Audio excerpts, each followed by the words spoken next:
Howdy, all you delicious people! I'm here today to review Monster House from 2006. It's probably a moot point to go on and state the release date of this film, because logically, how many animated movies are to be called Monster House, as well as also, in general, how many movies are to actually have been called Monster House as well. But anyways, this movie goes on and reminds me about objects that are to go on and either eat or kill people, easily going on and having me be reminded about stuff like the movie Slacks, where we have a pair of jeans that goes on and kills people. At some point, maybe you want to go on and have me review that. I wouldn't mind, because I also want to go on and see that movie as well. Or also, reminding me about a tire that also goes on and murders people as well, called Rubber. These movies are just very weird and strange, but anyways, you also have The Bed That Eats. I've gone and seen that as well. Really, it's very goofy, weird, and cheap, but hey, it is what it is. Also, we have the killer sofa that's really just a recliner, or a lazy boy to some of you folks out there. But so, but traditionally as well, this is to be a haunted house film, where it would go on to remind you of all of those movies where you have the one house that everybody is to be afraid of, kind of like the Tom Hanks movie The Burbs. And this eventually has certain people ding dong ditch that house or try to spend the entire night within it to see if they go on and survive. But it would be kind of a little bit odd for anybody to go on and spend the night at this house, because there is a guy named Horace living inside of it for a good portion of film, as he is to go on and leave for medical reasons, which then has this house seemingly becoming alive and eventually going on and consuming people and haunting people and becoming much more of a house that is to have a mouth and tongue, and eventually is to almost be quite similar to the Feed Me Seymour, Feed Me plant that is to go on and figure out ways to try and get its consumption on. So, this movie was actually just rather fun. I really did actually enjoy it when finally sitting down and seeing it, because in all actuality, there were a good chunk of time where I'd kind of given up on animated films, but then I turned back around and realized how some of them are to actually be good films that people are to go on and talk about. And it makes me go on and felt that I had missed out, as well as also made me want to eventually check out movies like Coraline and uh, and also review that at some point, because it seems that a lot of people talked about that for some unusual reason. I don't know why.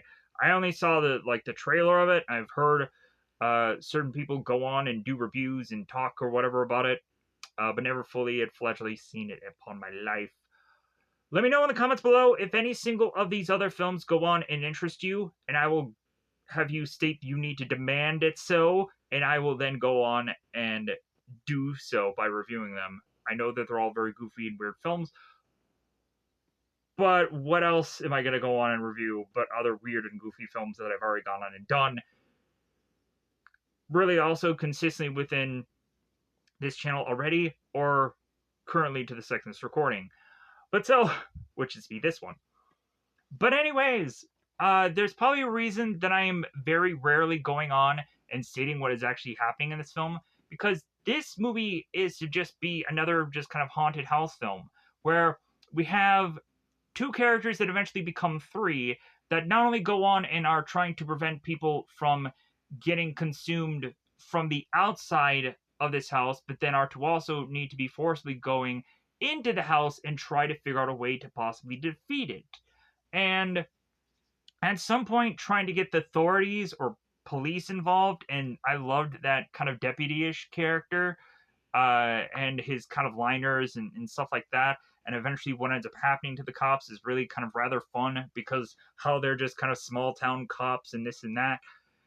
And so we have these three characters that quite early on in the film go on to figure out how to defeat this monstrous house. And I think that comes as like way too easily and way too early in the movie to figure out the whole chimney furnace thing.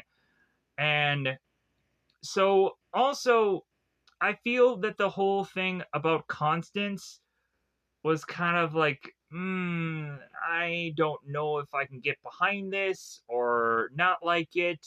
Like, there's certain bits and pieces of it that I'm just like I don't like the whole cage thing. Like, I don't know.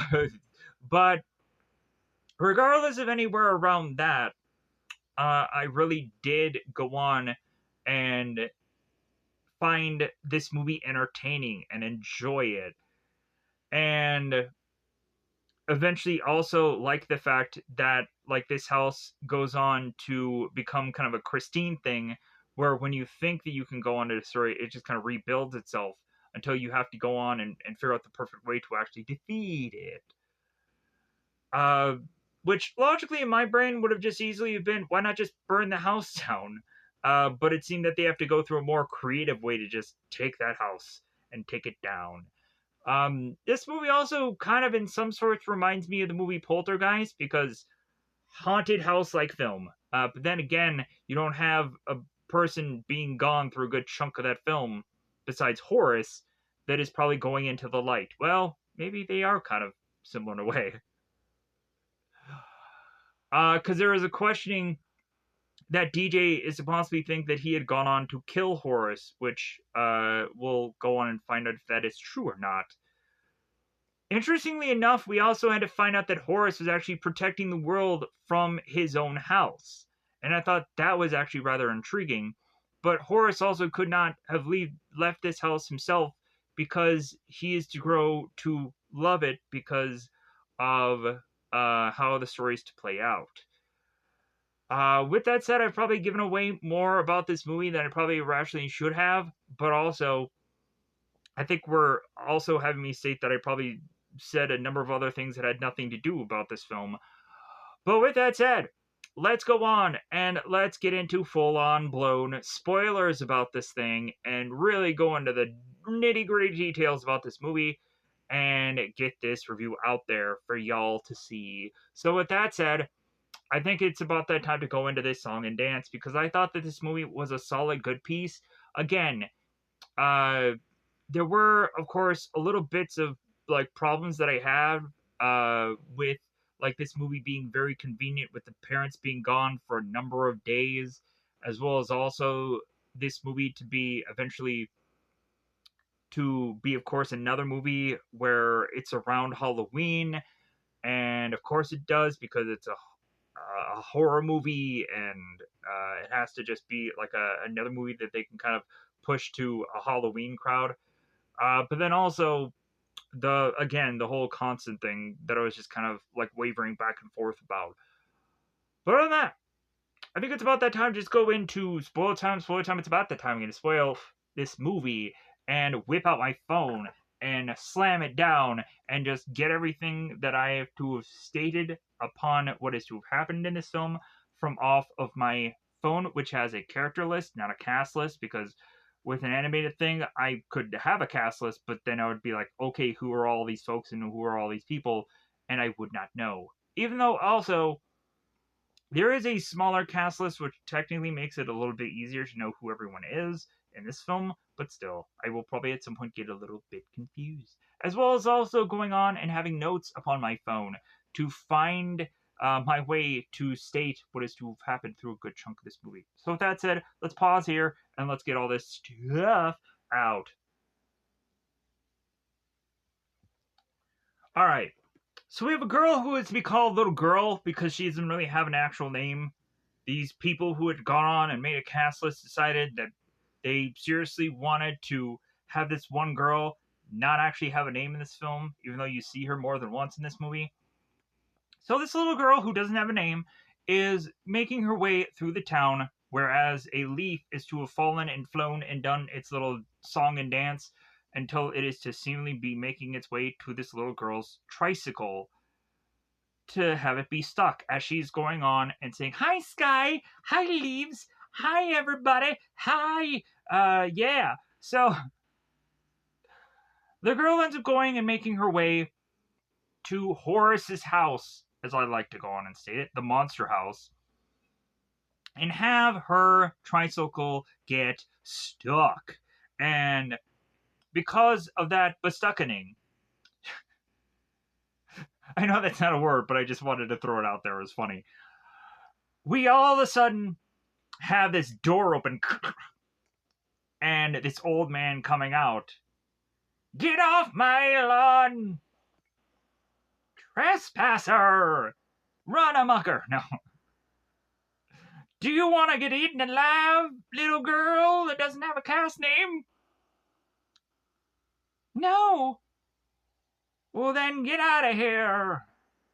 Goes on, grabs the tricycle, rips it apart like a man does. And so we have DJ that is watching off in the distance with his telescope. And that's the mimery of person going and seeing telescope. Not that if you know, you know. Yeah. Anyways, so we of course have DJ's mother, Mrs. Walters, going on and shouting off in the distance, like, "DJ, we're gonna be late." Why is it that everybody in a film is always late for something when logically, what are they going to be late for? I don't really ever understood that. We had another movie that was to, of course, be The Legend of Billie Jean that I just recently saw as well. And they said, "Yeah, we're going to be late." And then all they're late for is just to kasplunk into a body of water. And that is to not really logically have anything to justify that lateness. But also, these people are going on some road trip. And again, in my brain, what are they late for? In my mind. So we have DJ who's scribbling on this piece of paper, October 30th, another tricycle taken by the Horace man. And we have DJ who slaps this photo of Horace, and man, does Horace just look like a obvious like cover of People magazine. Like, I swear, Horace and that wafting hair and that just facial expressions alone are to just have that man go places. I'm serious right now. Serious. But anyways, talking about serious, we'll get there. So DJ makes his way to his folks and is saying, like, well, hey, like, he did it again. He took another tricycle. And Mom ends up turning to DJ. It's like, you can't just stay in your room all day. Like, how about you just go on and just play outside? Just really, you know what? Like, how would you lose some balance? How would you just go on and just, like, you know, you're like, Halloween's coming soon, and you're just gonna pile on candy and like that's not really a way to live, son. Like, I'm really just pushing in the whole like parenting thing in because it's funny. So staring at an old man through a telescope, son. Do you watch Gladiator movies, son? You guys remember that joke? It's from Airplane. So but Mom, there's something wrong with that house. I'm serious. Serious. What was that? Serious. Oh my god, are you hitting the puberty? Are you hearing the hairs grow down below theirs? Are you going on and feeling a little bit of crispness upon the cheeks of your face? Are you going on to realize that you're starting to see women in a whole new light? But we go on and we have the father who ends up coming in on here. He's like you're having that whole, like, what's happening to your body moment, right? son, right, buddy? So the mother is turning to DJ. It's like, well, hey, maybe you should come with us. And the dad is like, no, no, no, no. Uh, like the boy is so busy, you know what, spying on neighbors, eventually going on and possibly kissing little girls in this film. Like he has a lot to do. Just let him go on and smooch that girl, whoever she or may be, within this film. So, anyways, so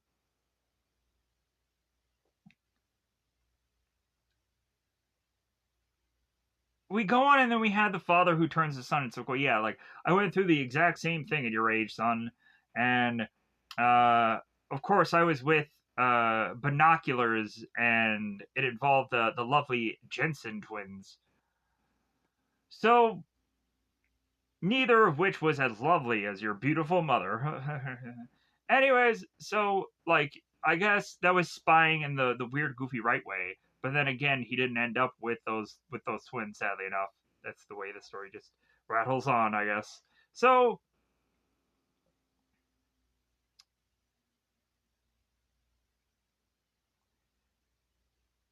we have the mother as they go on, and the both parents get into the car. We have the mother that states like, "Well, hey, Elizabeth will be here in a few hours." That, of course, will be a character known as Z through a good chunk of this film that I had to go on and state to be that girl's name because she is to be, like, I guess, a Gen Z girl, very punk rock and whichever. So it's like, well, hey, see you tomorrow night. Yeah, okay, all right. So it doesn't really seem that they're going to be gone for all that long, then, rationally in my brain, but it is what it is. So all of a sudden, we have this one character that is be wielding this mask and is to try and scare, of course, either DJ or DJ's parents. And we come to find out that that just lands him almost into a car accident or be ran over. And it comes off as really just rather funny here. So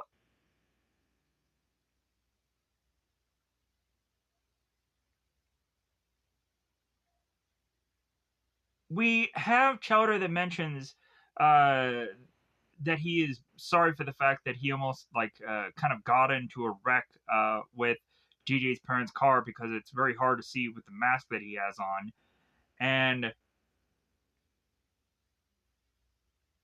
so like, well, why not just kind of keep the mask off, Chowder? So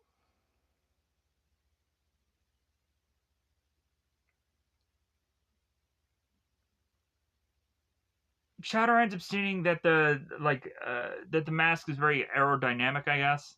Okay, uh, so like, okay, bye bye, okay, bye bye, bye bye bye. So as we go on and the parents try to leave here, we have the mother who is consistently trying to tell the dad, it's like, how about you tell him you love him? Like, how about you blow him a kiss? Like, how about you do this and that? And the dad is like, no, I'm not gonna blow him a kiss. No. And so so the mom is just like, we both love you, and this and that, and so they drive off as they run over the mask with their tire. So we have Chowder that reminds DJ that it's like, hey man, like cheer up, like it's Halloween coming. We're gonna go on and do some candy time, and in one day in 3 hours, like yeah, like we're gonna get all the candy that we could ever eat, and then find out that a house is gonna try and eat us. So we have Chowder that goes on and is to bring up that he has this basketball with him. It's like, well, hey man, check it out, I got a new ball. Cool, great. So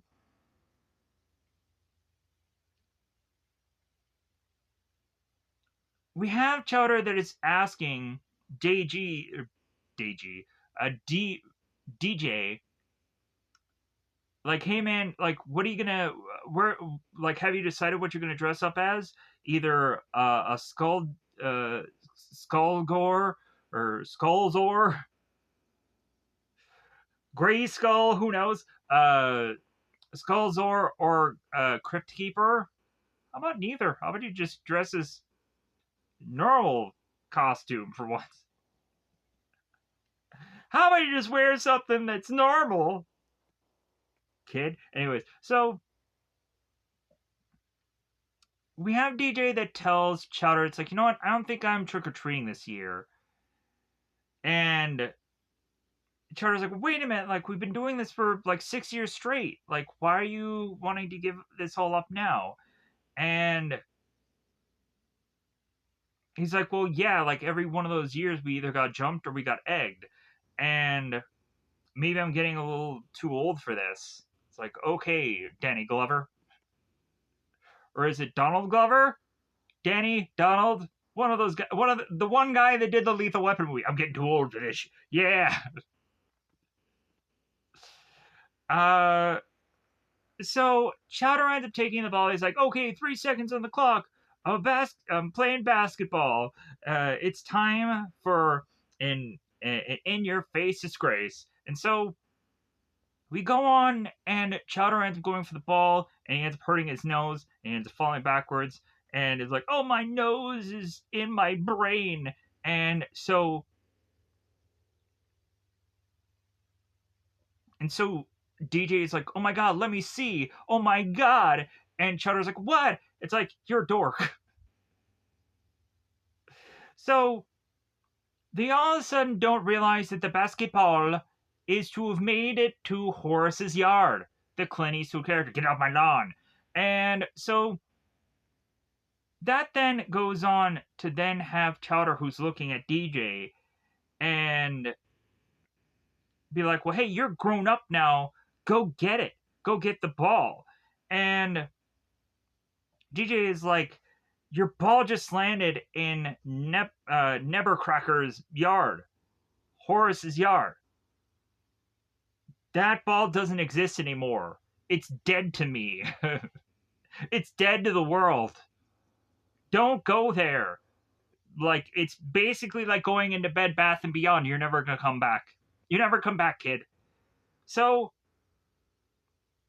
Chowder's like, well, I paid $28 for that ball. I raked 10 yards and asked for my mom for a $1.26 times. You know how much work that took? You know how much time that took?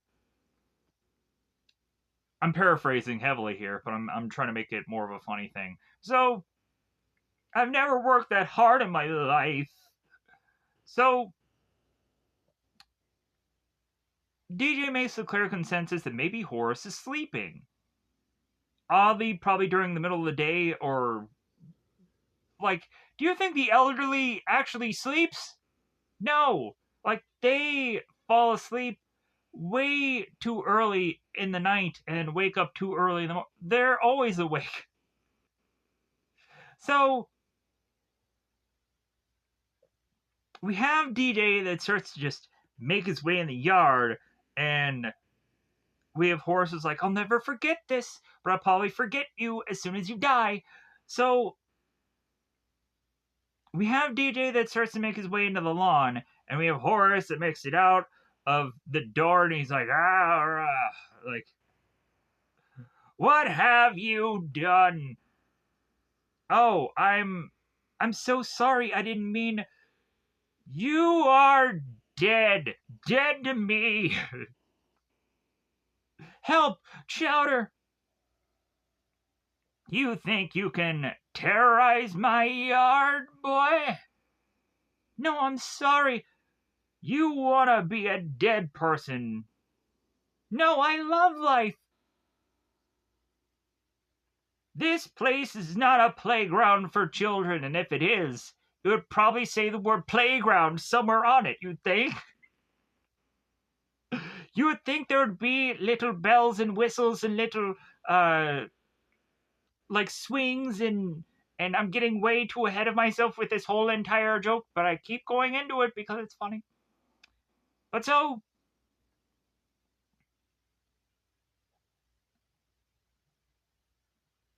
this is my house. Why can't you just stay away from my... We start to realize that all of a sudden this old man is to have fallen on DJ and is probably dying right now from a heart attack or probably something else called old man's disease. And so we all of a sudden find that this monster house is to be burning its furnace. Smoke is coming from out of it. Horrifying things are probably going to happen because of Horace going into an ambulance. And the people who are to be the paramedics bring in this trolley cart thing, whatever that weird goofy table is that they kind of chuck this guy on. And as they're trying to wheel this guy away, the yard like kind of grabs one of the wheels and then the wheels disconnect. And DJ ends up finding this key that ends up actually being a connection to something for later on. So we have Chowder that turns to DJ and is saying, well, hey, no sirens. That's not a good sign. That guy's probably dead. Also, who called? Who called for the ambulance? Because it wasn't obviously the kids. Not quite sure. But anyways, we have DJ who turns to Chowder. It's like, I'm a murderer. No, you're not.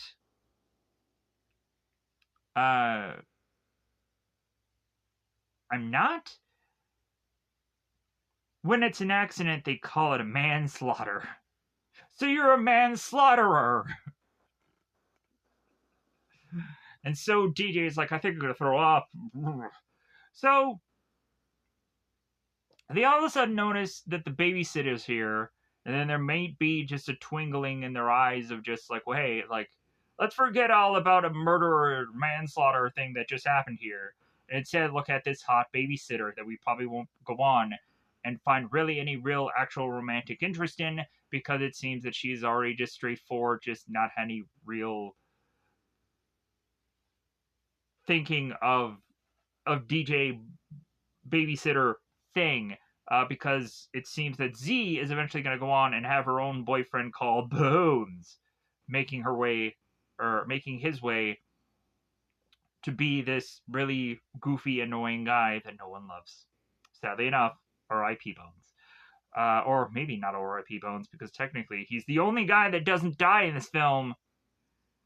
He can't be killed. So, probably because his name is Bones. Makes sense. Anyways, so DJ makes his way to his babysitter, and so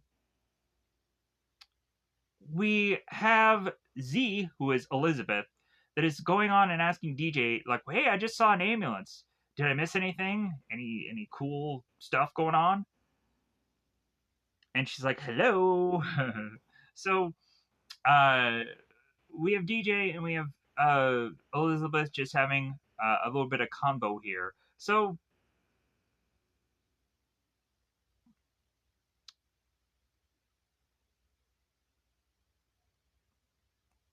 we have Elizabeth, and so she goes on to state that they're gonna have the bestest of times and this and that, and we're gonna have neat activities planned and this and that, and DJ says, hey, my parents already left, and she's like, oh, thank God. So she lets her hair down, and so she's like, okay, like, yes, then I need to talk to you. So the usual deal, indoors by 9, in your room by 11, and lights out, your call, Elizabeth. So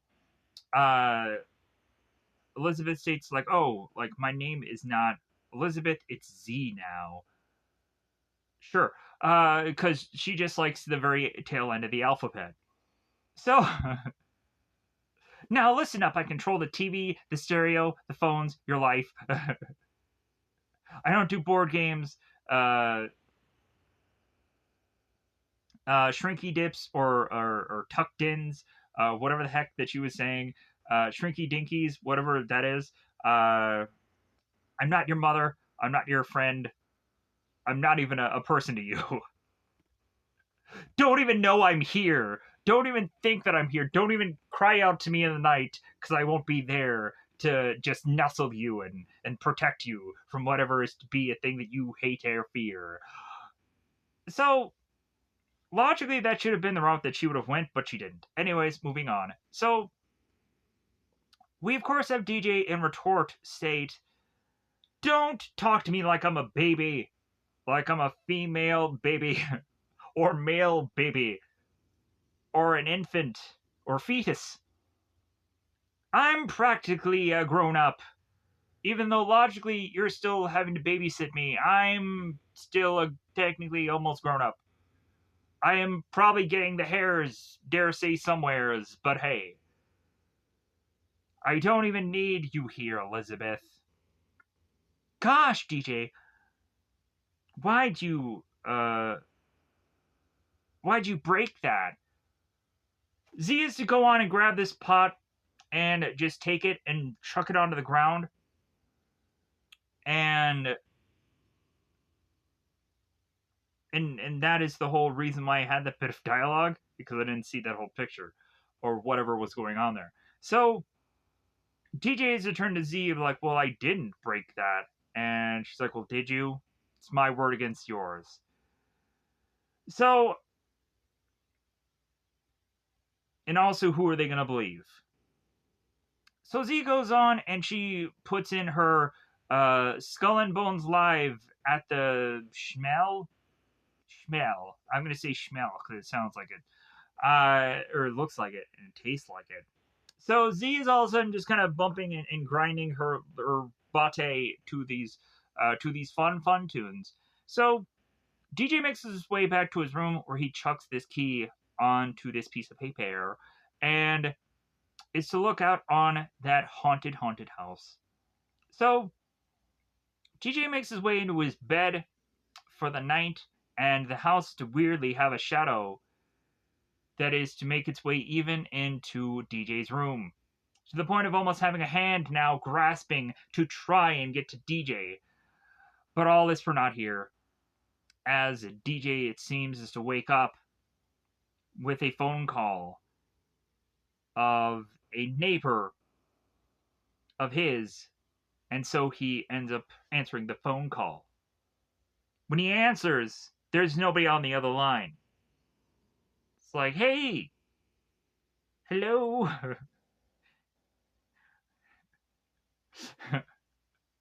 It's me. Hello from the other side. If anything, I was trying to make a goofy song reference. So no one answers on the telly. So DJ or the telephono. And so DJ goes on and decides, like, well, hey, I'm going to go on and star 69 your butt and see who answers. So it seems that nobody goes on and answers the telephone. But then he goes on and hears the ringing from that house, that monstrous house. So DJ, of course, is to stick his head into the window to have rationally been in his brain haunted by this house from near yonder. And we all of a sudden have a person creeping up behind DJ that is to grasp DJ and scare him. And we come to find out that this is none other than Bones, who is wearing the mask that had gotten run over from the part of the movie earlier. And so we of course have Bones. It's like, well, hey, happy Halloween, doofus. So actually, I think he has a weird kind of goofy, almost kind of like Ninja Turtle-ish like voice, like happy Halloween, doofus. So we have Z, who's like, oh, nice one, Bones.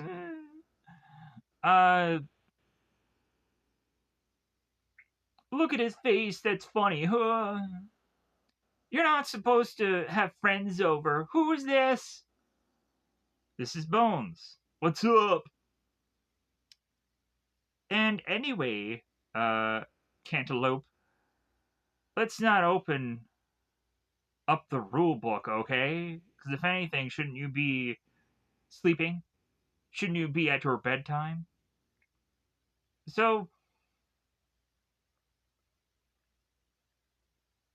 we have DJ that points out to Z that he ended up getting this weird call and is to go on and to have SAR 69'd it and is to find out that the phone call had been coming from a house that no one lives in.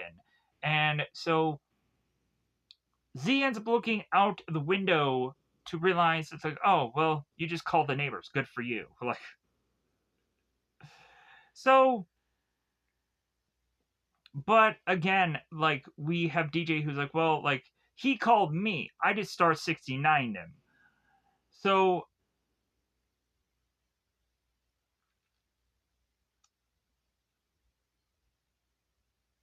and also, like, there could not have been anybody in that house to have called me because P.S.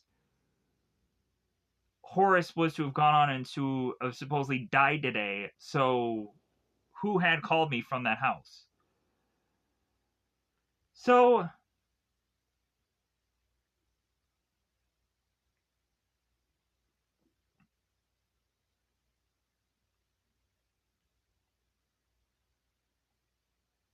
we have Bones is like, we get a phone call from beyond the grave.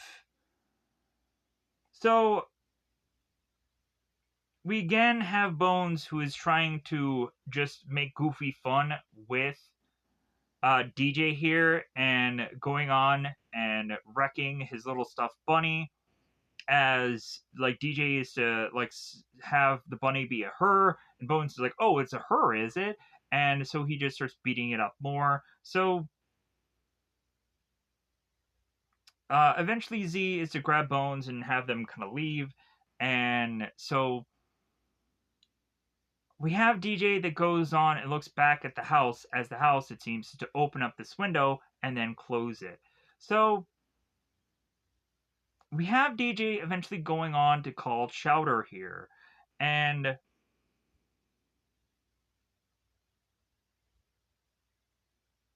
so the two of them are talking, and so Chowder answers the phone as like homicide, and so DJ ends up asking Chowder, it's like, well, hey, where are your parents?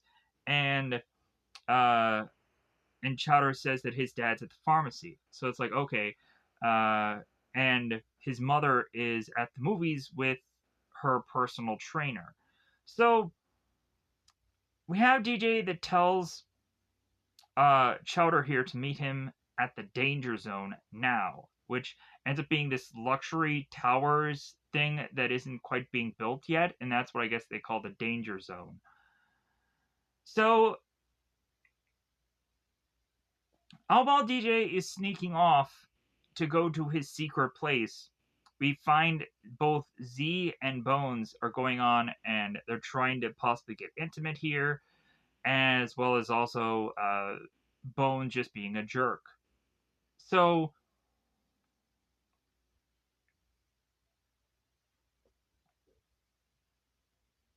we then have Z who's talking to Bones about, well, hey, like, I saw an ambulance here today. Like, whatever that DJ was talking about, maybe it's real. And maybe Nevercracker really did die. And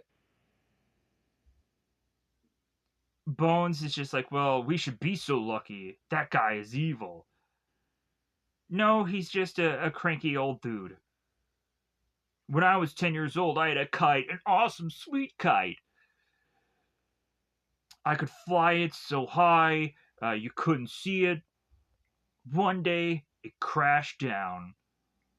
I followed the string and it ended right over there, right over the house, across the street, right at the edge of his lawn. Did he take your kite? Yeah, he takes whatever lands on his yard. But that's not the point. The point is that I saw him taking it to his house. Or, no, wait, he says I saw him talking to his house, and he kisses the house.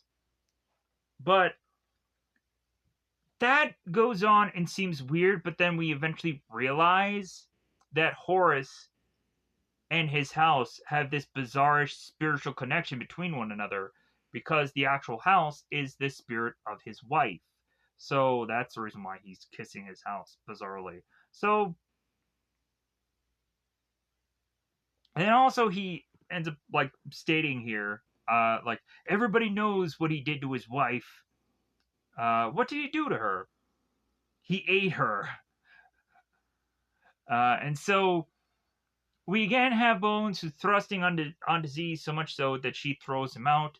DJ ends up kind of sneaking away, and then uh, Bones is going on and being very frustrated with that house to the point of him going all the way over there to throw this bottle and to state that, like, man, like, you really are dead, aren't you? So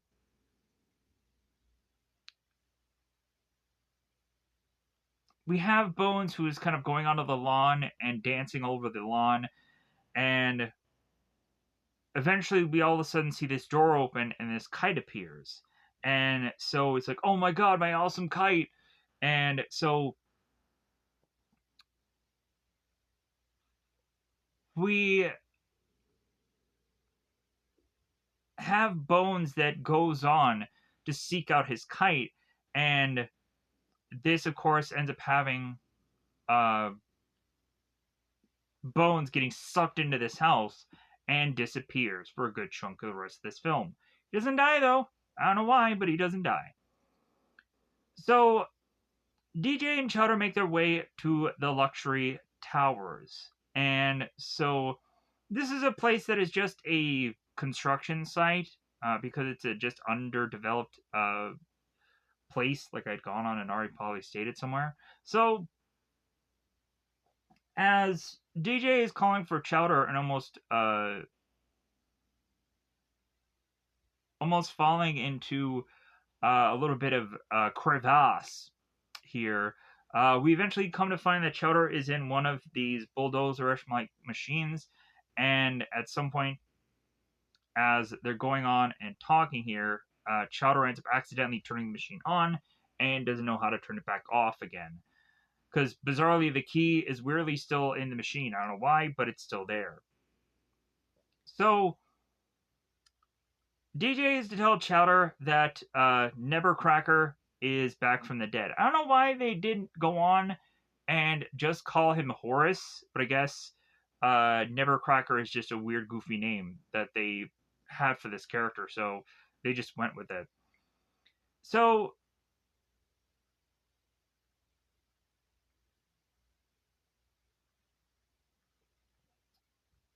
we have DJ that tries to like get Chowder's attention as just Chowder is just talking about these machines and how he's going to play around with them. And DJ is like, well, hey, like, Nevercracker's haunting me, all right? Like, his blood is on my hands. And now he's coming back for revenge. It's like, hey, you're really crazy right now. Have you noticed that? I think you're just freaking out because you killed a guy today.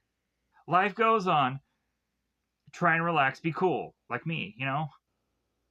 So, all of a sudden, here's where finally the machine gets out of control, and uh,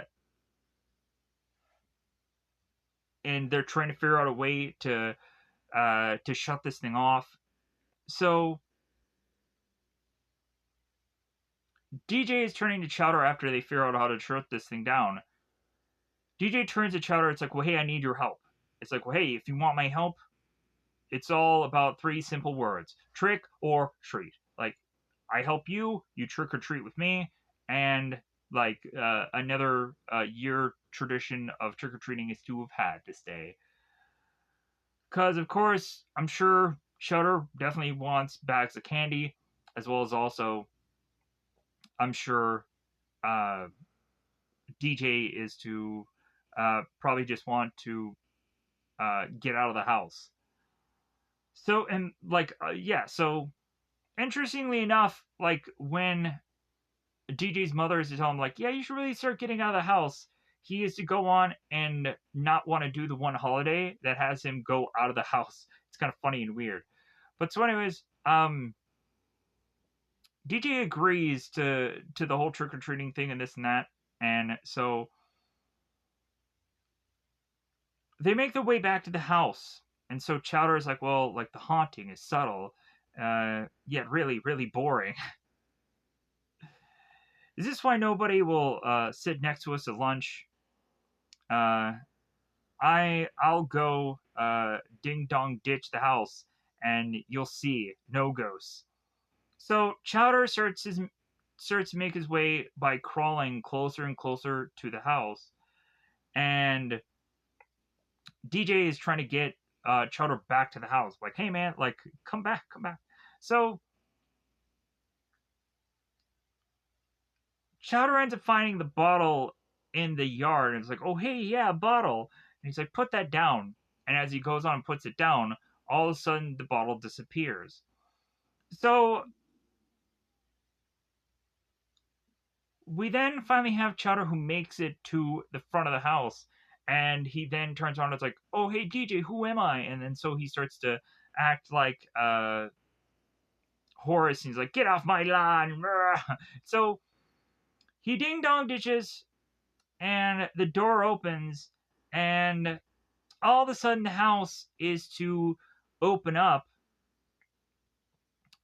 with inside of it and have this hole and have this teeth, and Chowder is to go on and start freaking out. And so DJ is like, run, Chowder, run. All of a sudden, we end up seeing this rug who is to be coming out as a tongue and want to try and get to Chowder. But both DJ and both Chowder get away. And interestingly enough, Chowder ends up screaming, don't look back. And then he's like, I looked back. So Z ends up waking up and hears somebody at the door, and she immediately thinks that it's Bones, but instead it's actually a girl named Jenny who is trying to sell candy door to door for like pre-Halloween sales. And I'm like, man, that actually is really brilliant. But then also thinking about it, you're probably going to get a girl that is going and like trying this candy for who knows how long, and it's probably going to all be melted or whatever. So logically, like, kind of a big mistake to have a kid just be trotting this stuff around. But then again, also like it's a smart idea. It's a smart kind of transaction that she's trying to pull off here. So Jenny is to make a little paper mask and be like trick or treat, and Jenny ends up stating it's like, well, you've witnessed a simulation of what you'll be facing this evening. Studies show that the household that runs out of candy are 55% more likely to get TP'd. And so to help this tragedy, I'm here selling Halloween candy for my school, Westbrook Prep. And we have Z who's like, well, yeah, that's a good school, but I got kicked out of there. Now, what do you want? And so Jenny's like, just trying to get a head start on life and secure my successful future. Because this girl is already to have known to be going to like a really lavish school anyways. Like, what more else does she have to really set up her life for? But again, she's just trying to figure out a way to just kind of get money out of people. And we have Z who's like, well, hey, you want a successful future? When a guy with tattoos comes with or comes up to you in a drive-through, give him his burger, not your phone number. Thank you for your advice. I'll be sure to make a note of that. But back to business. Eggs, shaving cream, toilet paper. Without candy, I'm afraid your house is a bullseye with uh shingles. Nice try. It's not my house. Okay, let's cut to the crap. So they go on and they start bargaining for okay, like $40 for this, 30 for that, $20 for this, $30 for that, and they start going on and they make a deal here. So both DJ and Chowder are Chowder is looking at this telescope. DJ is making notes of things, and they're consistently finding that no movement detected for this house, and to see if anybody has gotten killed or anything like that during the time of which that they had last uh, witnessed the almost devouring of Chowder. So Z comes up and she chucks DJ a thing of chocolate, and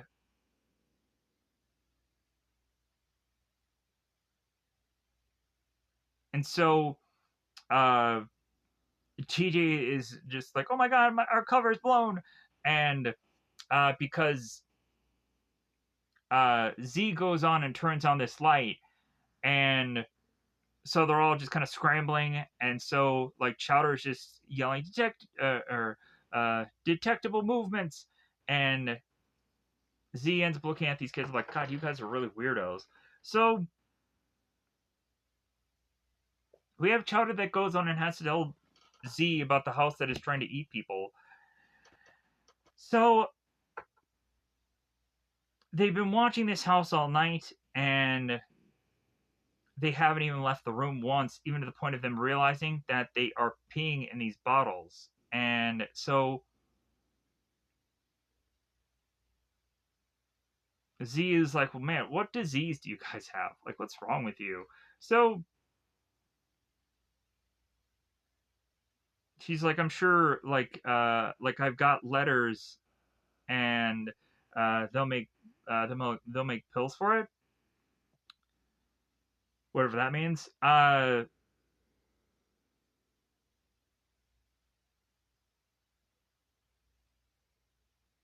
if anything, also there's something evil that is to be across the street. So so Z is like, well, yeah, I'm really happy for you guys. Like, anyways, uh, uh, so Z ends up asking about Bones, and Bones had kind of left unexpectedly last night, and it's like, well, hey, he never came back. So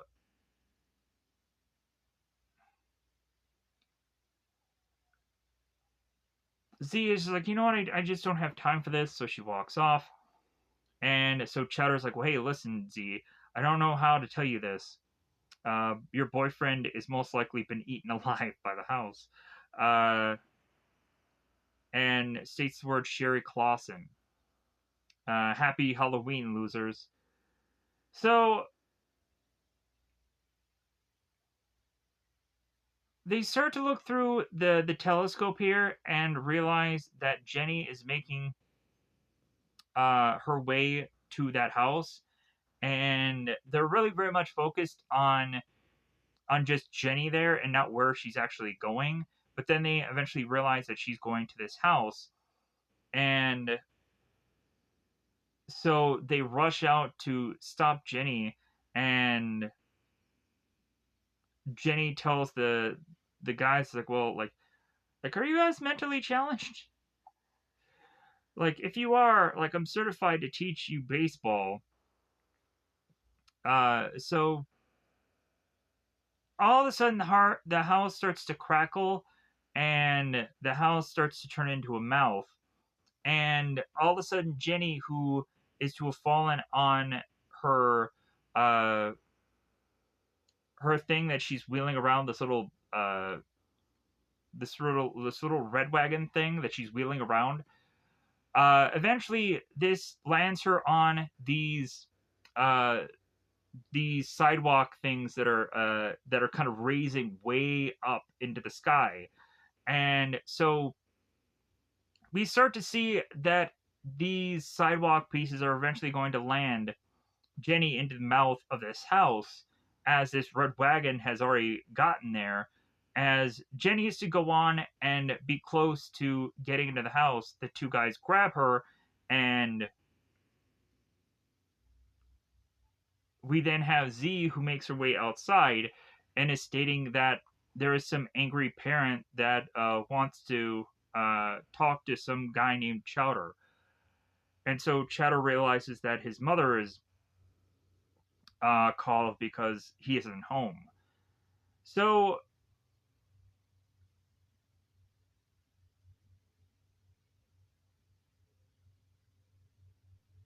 we again have DJ explain what had gone on, and Z's like, you know what, I've heard enough about this house.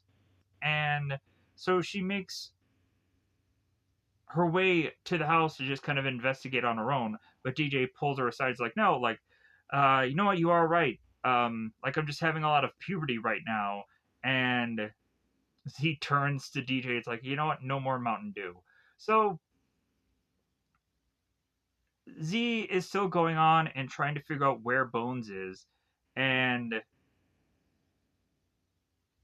so DJ's like, "Oh yeah, go ahead, go on, like go have fun, like we'll be fine." And tell him I said, "Hey, safe driving." Uh, so Jenny is finally turning to DJ like, "You know what? You want to tell me what's going on here? Uh, what was that whole puberty thing up? What was that whole puberty thing about?" So Chowder is still going on and calling or talking to his dad, or yeah, he's talking to his dad or his mother or one of his parents. So both Jenny and DJ make their way back to the room where Chatter is finished up calling his father, and then Chowder is to try and kind of sound more masculine on the phone because Jenny's in the room, and so Chowder then turns around and is like, "Hey, you got any beer?" It's funny. So there are some introduction things going on, and we come to find out where, of course, Jenny is to go to school, and come to find out that like Chowder's like, well, hey, I would have gotten in that school too, and Jenny's like, well, it's an all girls school, and he's like, yeah, that's why I wouldn't have, I would have got in there, but I just didn't. So they also go on and Chowder mentions that there by that school is to be a great taco stand nearby, and Jenny hates Mexican food. And then both Chowder and DJ say it's like, oh yeah, I hate Mexican food also. So we have Jenny who pokes her face through the blinders of this window, and here's a funny bit where Chowder comes in. And he's like, just sitting there waiting, mocking us with its houseness. Uh, so Jenny, of course, asked if she can go on and use their phone because she's going to explain to her parents what had happened. And DJ is to mention how like there's not a possibility that her parents are going to go on and understand because an adult mind can't comprehend what is to go on in usual horror films. So, although also Jenny used to call her parents, she realizes that these guys have peed in bottles, and she's just like, "Oh my god, that's gross." So, uh, and then the two of them are to go on and yell at both DJ and Chowder to yell at one another because like, hey man, like your piece in there, your piece in there, this and that. So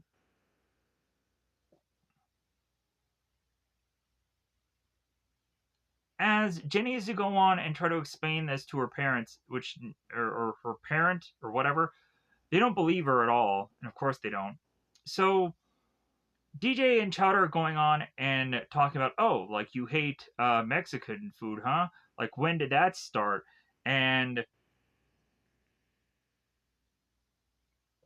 and uh and Chowder's like, well, I hated it from outside of the house.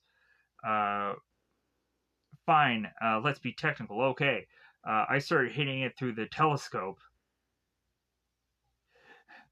and so they go on and they start talking about the fact that one of the another of them had dibs on Jenny, and it's like, well, you can't just call it dibs on girl and or on a girl, and it's like, well, like, but I did, and this and that. So like the two of them continue to argue this and that. Everything happens here. So uh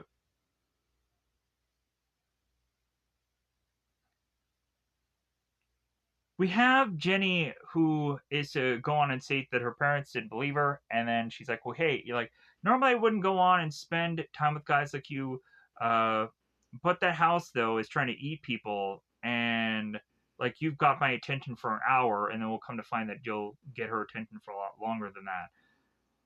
We find that some dog, some puppy, is going to go on and get eaten by this house, and so they realize that it's about time for them to call the cops.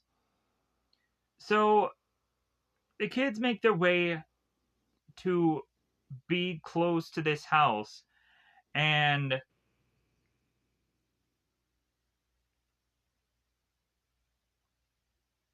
we all of a sudden come to find that the house is trying to lure Chowder over to it by presenting this basketball that is just kind of falling on to the steps and then onto the ground. And so Chowder is like, "Oh, my ball!" And then all of a sudden the ball starts to roll, and you see this kind of jack o' lantern like face on the ball, and because also they're realizing that Halloween is going to be soon, and there's probably not going to be a way for this house to want to tempt people to go to it. But then also, like the way that they see this basketball here is to be placed, like, man, it's going to be a bloodbath. So the cops arrive, and we have this officer that's like, okay, kids, the cops are here. So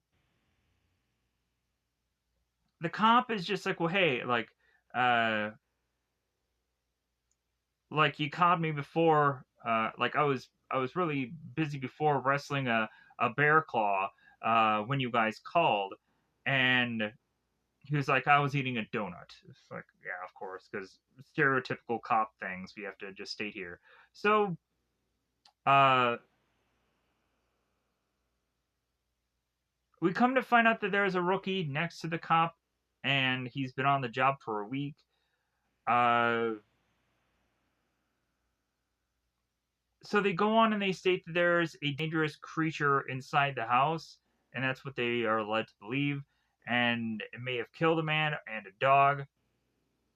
So we have the rookie also like, "Doggy down! We've got a situation," and he's calling the radio and this and that. And so the guy's like, "What are you doing?" And he's like calling for backup. Didn't you hear the kid? It's like, we don't have a backup. Like the only backup that we have is a girl named June in the station. Like we don't have backup. So, and I'm not going to go on and because of a couple of tater tots here, hope that something is really going on more than what it really is. So the kids are like, well, hey, I bet a dead dog would beg to differ. So the cop is like, well, hey, you know what? Like it's Halloween. Like we probably have better things to do to deal with you kids. And they're like, no, you can't. Just wait. Uh, like it has a mouth, and it comes out and it grabs and it pulls them and eats them. And so it's like we're trying to make this sound more real than it normally would. And problem and so the cop is like, well, the problem is uh, it sounds kind of not real. So we'll see you kids later. And it's like, no, no. So we have DJ that makes his way onto the lawn, and he starts jumping and hopping, thinking that the house is going to eat them or eat anybody that is to be nearby. and the house doesn't go on and do anything. And Jenny's looking at the house like, ah, smart house, like because the cops are now here, so like now it's gonna go on and like uh not do it because there's witnesses. So the cop is just like, you know what, like I'll forget this because of the little dance you just did there. Uh, but next time any of you guys mess around in this house, like I'm gonna put you in a hole. Got it? So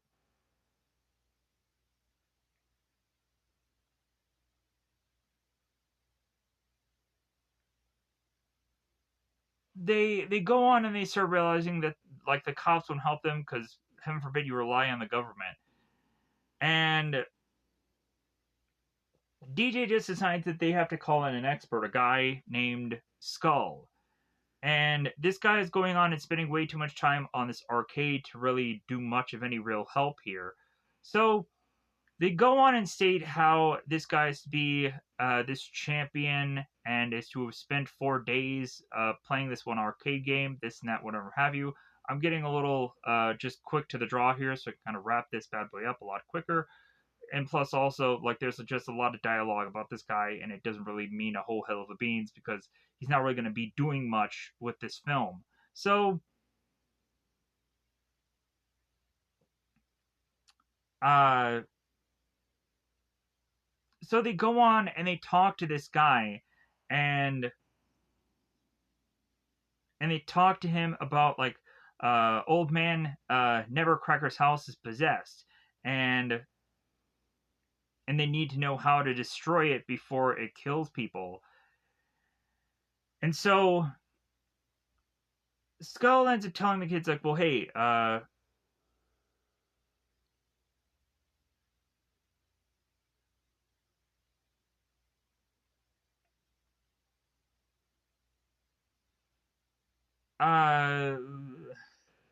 what is it that he says here? Oh, possessed house, you say? In my travels, the video store and comic book conventions, I've seen many strange and wondrous things, and I've heard uh, tale of men-made structures becoming possessed by a human soul, so that the spirit becomes emerged with wood and brick, creating a rare form of monster known as Domus Macabilis, whatever that is. I said it right, I'm sure. Yeah, right. So, and like, well, yeah, like the house has to be Mister Nevercracker. So, like, where its murderous enemies. So we have Bones. It's like, well, hey, yeah, like have fun getting killed. Uh,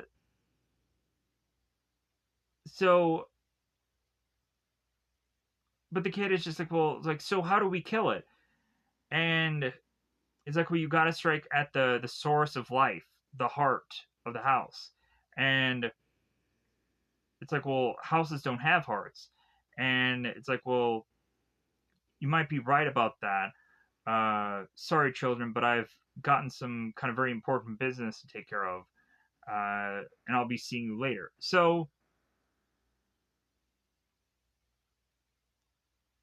we have him go on and say that there is a heart, so they have to go on and try to figure out where that could ultimately be. So they start drawing and they start putting sketches together, and so they really understand that the whole chimney has been starting to work after Horace had died. So that has to have the furnace be the heart of the house. And so they decide that they want to go on and have Chowder get all of this cold medication from his father's pharmacy to then turn around and possibly kill this house by dumping all of this drug medicine into this furnace, and I guess that could be a way to take out this house. I don't know why that is the plan, but I guess that is to just weirdly enough be the plan. So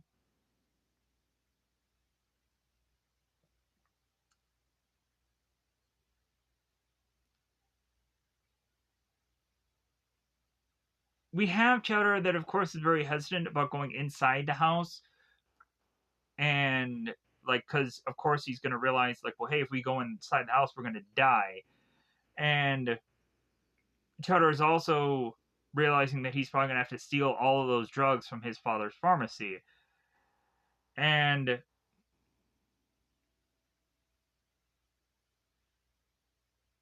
it's like, well, hey, like, it's worth it, like, to just kill this monster. So Chowder goes on and steals all the drugs, and so they end up putting all of the cold medication into these super soakers, and so they all start making their way in these trash cans to get closer and closer to the house, with the exclusion of Chowder, who is outside of the trash can because there is to be a dummy inside of it. So the dummy is to be having a mask and is to also be manned by a vacuum, and they had to get an extension cord to then go on and have this vacuum to be corded for the house to go on and see that it's moving. So we have Chowder that goes on and uh, he ends up like talking to the masked thing, and it's like, well, hey, don't be scared. Uh, that's not how I trained you. I love you, vacuum cleaner dummy. So the vacuum goes into uh, or starts to go into the yard, and the house starts to act up and starts to have a mouth and starts to almost think that it's going to consume this dummy thing. But then all of a sudden the cops come back. And so it's like, well, hey, like littering, loitering, vandalism, vagrancy, and he starts piling up all the charges and treason. And the one cop is like, treason? So it's like, no treason. So it's like, okay, kids, get out of the trash can, let's go, come on. So uh,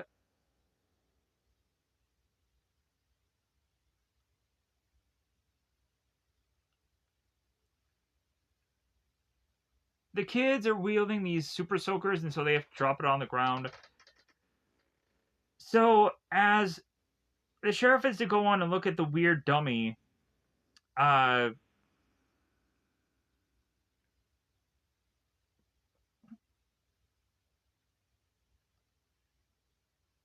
the cops make their way back to the kids, and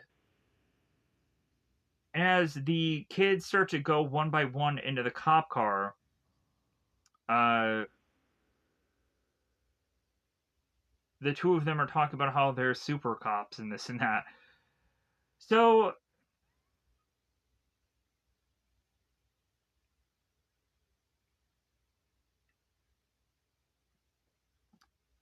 they are all of a sudden to hear a sound, and the two cops go to investigate it, and like the kids are trying to tell them that it's the dangerous creature. So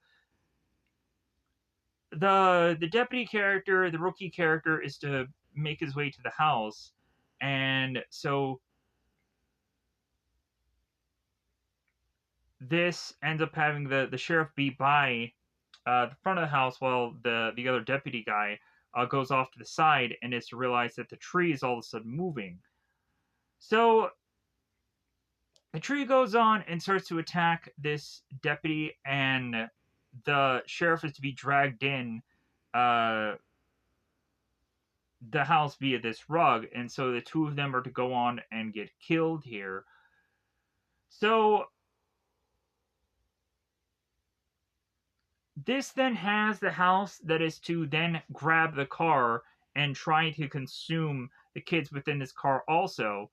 And the car ends up ripping in half, and the house, I guess, somehow mistakenly assumes that it had gotten to kill the kids, and I guess the digestion of this cop car had made it very tired and made it fall asleep. So the kids are now rummaging through this house and eventually go on to one realize that the house is sleeping, but then also uh, they're trying to figure out how they can get out of here alive. So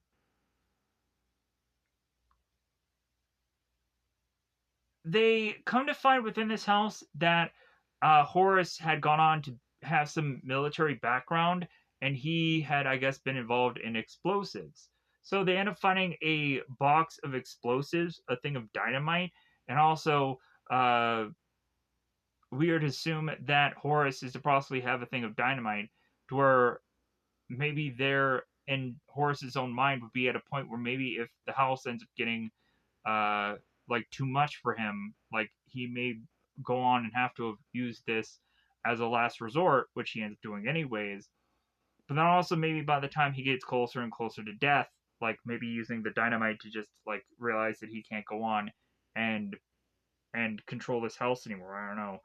But anyways, so also DJ is to realize that there is a thing of binoculars that is attached to some metal device, and I guess Horace had gone on to kind of watch the neighbors as he, of course, would be watching him. So they notice a picture of Horace and a wife that he had been married to, and we eventually come to find out that this is actually to have been Constance. So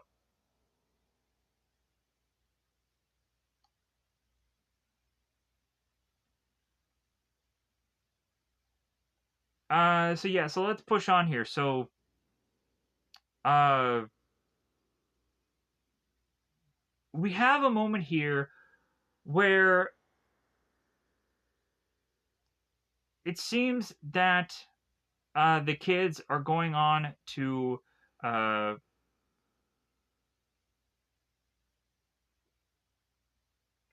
to accidentally shoot a part of the house, and it ends up being not the heart of the house. It ends up just kind of being the uvula of it, the mouth uvula of it, and that ends up all of a sudden opening this mouth up to eventually start to suck down some of the kids, and there is to be a light that is to try to find the kids also. So all this eventually leads to then having the kids uh kind of escape from this house, because the house is to just kind of vomit up uh the kids, and so they leave. Very much trying to curve around here, because also I didn't get into the any of the constant stuff, because the three kids, before they leave the house, uh they end up going on and finding out down in the basement there is to be this cage, and this cage is to have been from Constance past, as it seems that she was to be some circus performer, and she was kind of shown as this kind of like freak show like thing, and this side attraction, whatever, and a lot of people threw eggs and stuff at her, and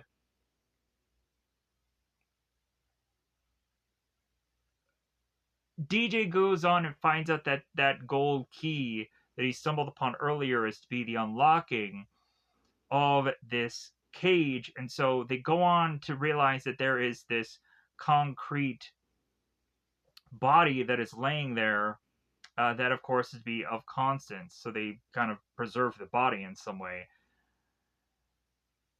And so DJ ends up falling onto the body, and the body starts to break apart. And then we come to find out that all that's left is just kind of bones of this body, and that turns around and has uh, the body. Then eventually, after spotting them uh, and Jenny pulling the uvula, uh, ends up having them eventually go on and leave here. I'm getting way ahead of myself from the earlier part here. She just kind of re end up stating what happens here. So as this point is now, we then have really just DJ rationalizing that there's no way that they're going to be able to beat this house, and DJ just wants to go home because he realizes that he just sucks at doing this. And he ends up almost getting run over by an ambulance. We come to find that Horace has made his way back in his doctor gown and his arm cast, and we come to find out that Horace has made his way back to his own house. So they start to think that Horace is a ghost, but he's like, dude, I'm not a ghost. And Horace is, and so like Chowder is like, be gone, vile ghost. And like Horace is like, be gone yourself, get away. So DJ turns to Chowder and realizes that Horace is not dead, that he's also not a murderer. And Horace is like, of course I'm not dead. Who said I was dead? And you'll be dead if you're not if you don't scram out of here. Don't you know what day it is? So finally, Horace turns to his house and calls it honey, and we start to see that a lot of trick or treaters are starting to go around and like, oh my god, we're running out of time. So again, Horace is to start to compliment the house and like, oh, look at you, dear. Like your shingles are all ruffled, your windows are all cracked. Uh,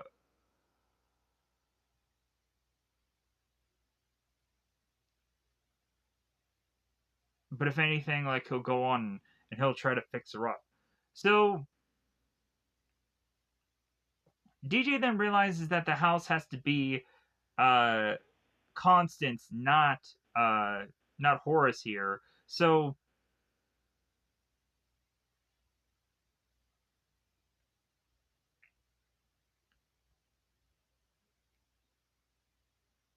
we have Horace still going on and saying how like a simple bit of paint and varnish will kind of do this house well. And so DJ starts to talk to Horace about Constance, and Horace is like, "What do you know about anything?" And he's like, "You were in my house, were you?" And it's like, "You didn't kill her, did you?" Or no, so DJ says like, "You didn't kill her, did you?" And Horace is like, "I loved her. I loved her so much." So we come to find out that Horace again was this freak showish like character, this sideshowish like character, and but immediately uh when Horace saw her, like he fell in love, and he rescued her from her cage and let her go, and they built a house together. And at some point, while they were building the house, there was a bunch of bullies and stuff like that, still throwing food and rocks and whatever. And Constance was just kind of upset with all these people going on and still throwing uh, all these things at her and this and that. And so Horace was to go on and just be like, okay, well, hey, like I won't let anyone hurt you. And so what ends up happening is that Candace, who had gone on and consistently uh, had these eggs and all these things just kind of thrown at her, at one point she ends up tripping and falling, and that's how she dies. She dies within the house. So Horace ends up stating that he ended up finishing the house, and eventually, when the newspaper uh, kid is to throw the newspaper, it ends up getting thrown back at him, which I thought was kind of funny. So Horace ends up putting up a sign that says "Beware," and that one night of every year, there always ends up being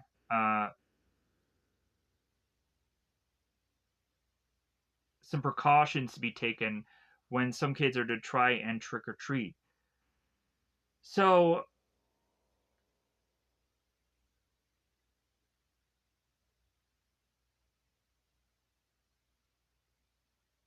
Horace is to go on and state that everybody just needs to stay away from his house.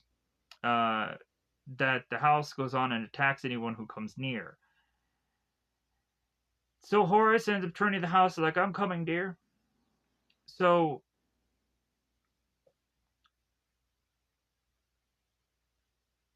we have DJ that states to Horace, like, well, yeah, I get now how you've been kind of protecting us all these years. Uh, but now it's our turn to protect you from this house. So it's time for you to let her go. Uh, and so Horace is like, well, hey, but if I let her go, then I'll have no one.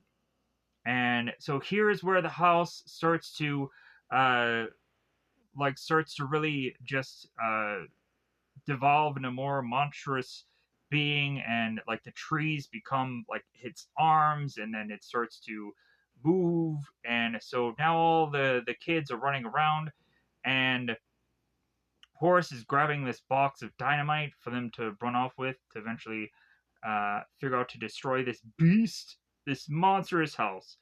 So the kids are running along, and Horace ends up getting far too tired, and he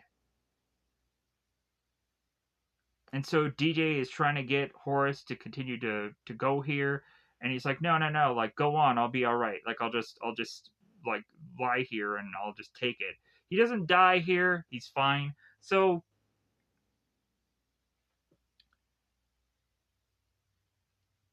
they make their way to uh the danger zone place and the luxury towers to go on and use some of the bulldozer things, and they eventually end up using this crane to kind of swing along and put the dynamite into the chimney and destroy this whole thing.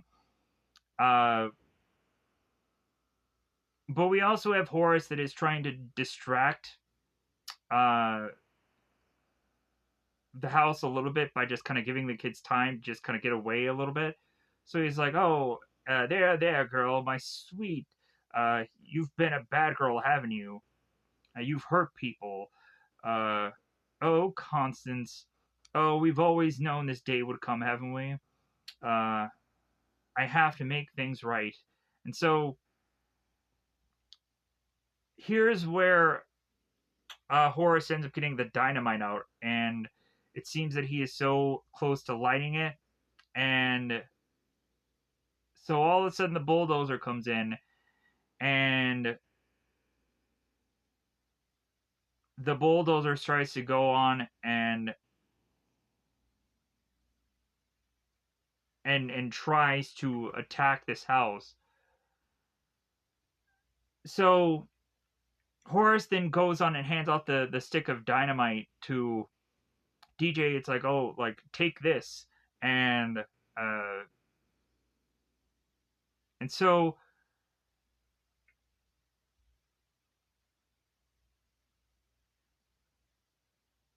we have DJ who is tempted to light the dynamite, and what ends up happening is that like DJ and Jenny like knock into one another, and so they realize that they need to make it to the crane. And so while Chowder is like rustling with this house, and he kind of falls backwards, and he even gets to the point where he like really just crushes the house, and he thinks that he beats it, but like the house just resurrects itself.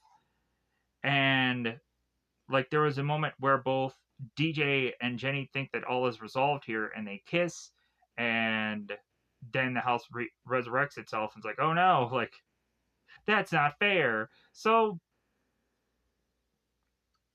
the house goes on and is to really give Chowder difficulties here, to the point of the house going on and just eating the bulldozer. So now Chowder is kind of running for his life here, and so now like both DJ and Jenny have to run to get to the end of this crane, and so Chowder ends up kind of running, and he's like, anytime now. And he ends up getting grabbed by the house, and he's like, I'm flying. So DJ turns to Jenny. It's like, well, hey, when I give you the 1, 2, 3, like, light the dynamite. And so DJ and Jenny end up getting separated, and then DJ figures out a way to start swinging from the crane. And he's like, okay, 3. And so she chucks it, and he grabs it. And so DJ here starts swinging, and he comes up with a perfect way of getting the dynamite into the chimney. And he then goes on and swings and grabs Chowder to get him out of the way as the house explodes. So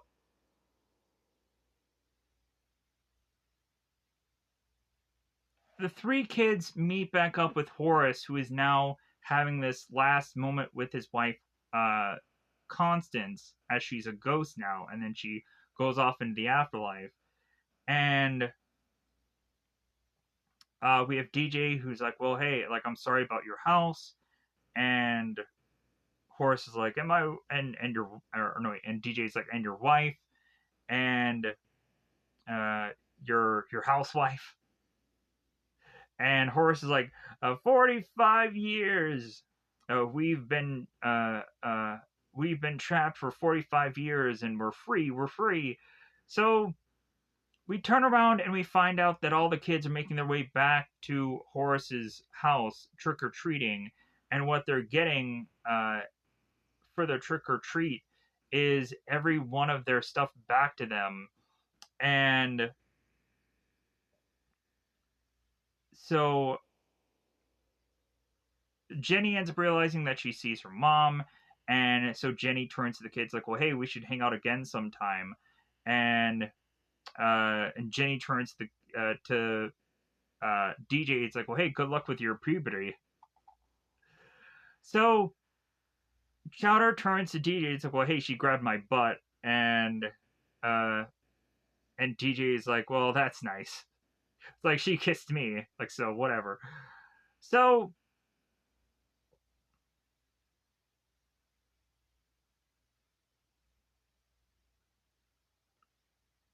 we have the 2 kids, and they're like, well, hey, like, Mr. Nevercracker, like, it's time to go. And he's like, well, hey, I still have work to do. Like, here's a bunch of your stuff back. He chucks the basketball to the one kid.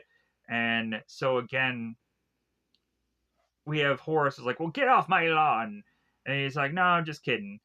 And it's like they're turned to one another. It's like, well, hey, do you think he'll be okay? I was like, I think he'll be fine. Like, he'll go on vacation, he'll get some color, maybe he'll meet somebody new. This time, maybe a nice beach house. So the kids go on, they make their way back to DJ's house to come to find that the parents have returned. And the mom is looking at the 2 kids and like, oh my god, you guys just have a really interesting costume. Are you guys dirty pirates? It's like, yeah, like, we're dirty pirates. So it's like, oh, you guys look adorable. So Chowder ends up tossing the basketball and ends up sticking right on to the basketball hoop. And Chowder turns to DJ. It's like, you know what? Like, I think you're right. We're definitely too old to go trick or treating. And DJ is like, well, hey, on the other hand, as he starts to get the suit and starts to make his own little costume, it's like, maybe it is candy time. And so the 2 of them make their way out trick or treating because, again, DJ is technically holding up a promise to Chowder that they were going to go trick or treating.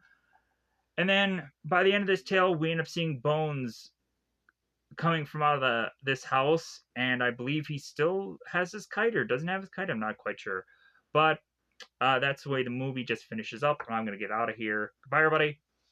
Bye, everybody.